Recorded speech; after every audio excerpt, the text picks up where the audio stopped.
from Lincoln. No meetings, no phone call, and not even a letter. Cain eventually realized that he was all alone and had to stand on his own.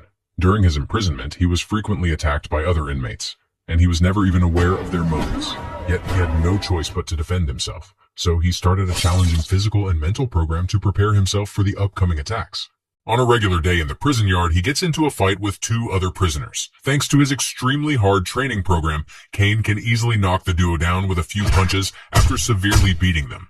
Elated at having beaten the attackers, Cain hears something shocking and upsetting. The brutally beaten inmate informs him that his brother has set a 20,000-pound prize on his head, making it clear that this is the reason for all the attacks that happened to him day and night. Enraged by hearing this, he now had a reason to live. The desire to exact vengeance on those who had brought this disaster upon him did not allow him to easily give up. Prize money was luring more and more prisoners every day. However, Cain's motive and power increased as their number grew. Each fight resulted in a wound, a few months of additional sentences, and a few days in solitary. In order to kill Cain, the prisoners made use of every available tool, including a prison-made version of the flammable chemical liquid known as napalm, which caused his face to partially burn. Cain was slowly turning into a bloodthirsty monster who couldn't even recognize himself, a person whose only objective was to survive. And in this manner, he didn't show mercy to anyone.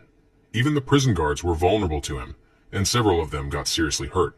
Cain has been imprisoned for 3 years, and one day, his mother pays him a visit to deliver bad news. He's informed that she has pancreatic cancer, and she won't be able to see him too much. Collapsed by hearing this, Cain is unable to explain to his mother what a terrible thing Lincoln did, as he's now his mother's only confidant.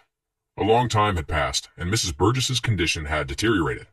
Detective O'Hara pays a visit to Cain, who is in the hospital being treated for one of his regular conflicts. In this meeting, it becomes clear to Cain that Sergeant Evans, the corrupt officer who brutally tortured him, was one of Lincoln's ears and was working for him as a spy. Detective O'Hara tells Cain that he had Evans fired as soon as he found out about the matter and that he knows Lincoln wants him dead. So he asks him again to give up Lincoln. This time, Cain agrees to give the detective what he wants, in trade for one last meeting with his dying mother. Cain is being taken to the hospital to visit his ailing mother, escorted by a high-security team.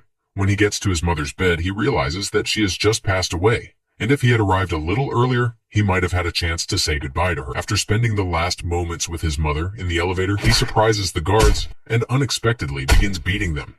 He is so fast and brutal that they have no time to defend themselves, and their resistance costs them being knocked out and falling through the elevator floor.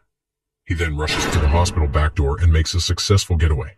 In the following scene, Cain can be seen attempting to enter a private bar but is stopped by the bouncers. After a few fistfights, Cain is able to easily